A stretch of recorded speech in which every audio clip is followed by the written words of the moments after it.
Hello investors everywhere, Adam Hewison here with your market report for Monday the 9th of September. I'm going to show you 6 ETF buy signals that came in today using our technology. You know, in the past, finding winning trades used to be very, very difficult because you had thousands of stocks to go through and really a limited time. You used to have to do it by hand, but thanks to computers now and certainly thanks to MarketClub's trade triangles, we can find trades that suit our needs and we can find trades that work and we can find trades that fit our criteria and look like they want to go higher. So let's get right to the portfolio. And by the way, tomorrow Apple announces its new iPhone, the iPhone 5S, and also the 5C.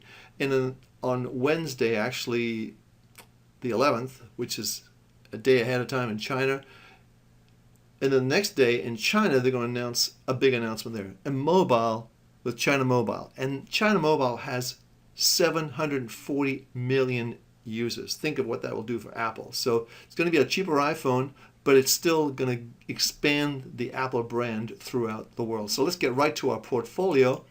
And here we all will start with Apple, which is doing very well today. It's up about almost 2%, 1.75%. And you can see the chart is looking very good. We just hit a parabolic here. You can see boom right there.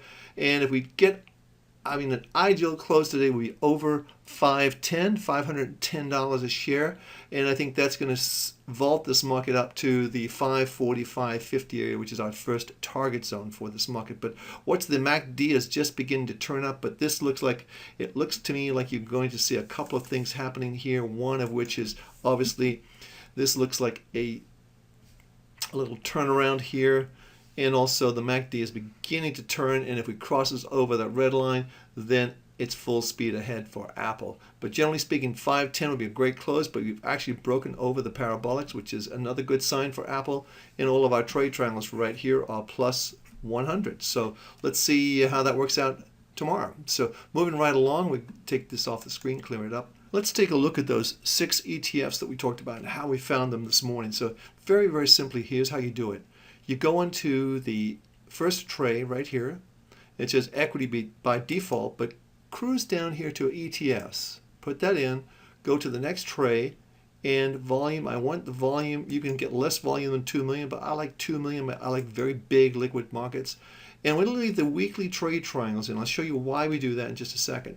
Then we're going to search just for today. You can search back obviously a month or just a few days, and you can see how good the signals are when you go back a month. But let's just go back just for the day and scan. And we have a lot of them, so we want to just click on the top here where this is trade triangle, and it shows you the ones. This is what we're looking for. We want all the greens, and we want the yellow square to be in the middle green because that confirms the trend, which is up on the far right. This is the far right. There's the monthly trade triangles in place. So we have 1, 2, 3, 4, 5, 6, 7. So even more coming in.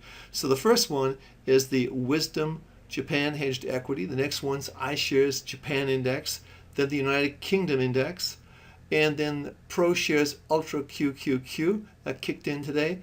And also Vanguard Stock Market ET and the Material Select Sector Spiders. So and the Consumer Discrete Select Sector. So they all kicked in today, indicating that prices are going higher. So don't forget to check the trade triangles every day. You'll be amazed at the trades they come up with, and I think you'll be happy with the results. Hey, I'm Adam Hewison for MarketClub and for iKnow.com. Thanks for stopping by and have a successful trading day. You can find Adam Hewison as a regular contributor on Bloomberg, Business News Network, CNBC, and Fox Business News.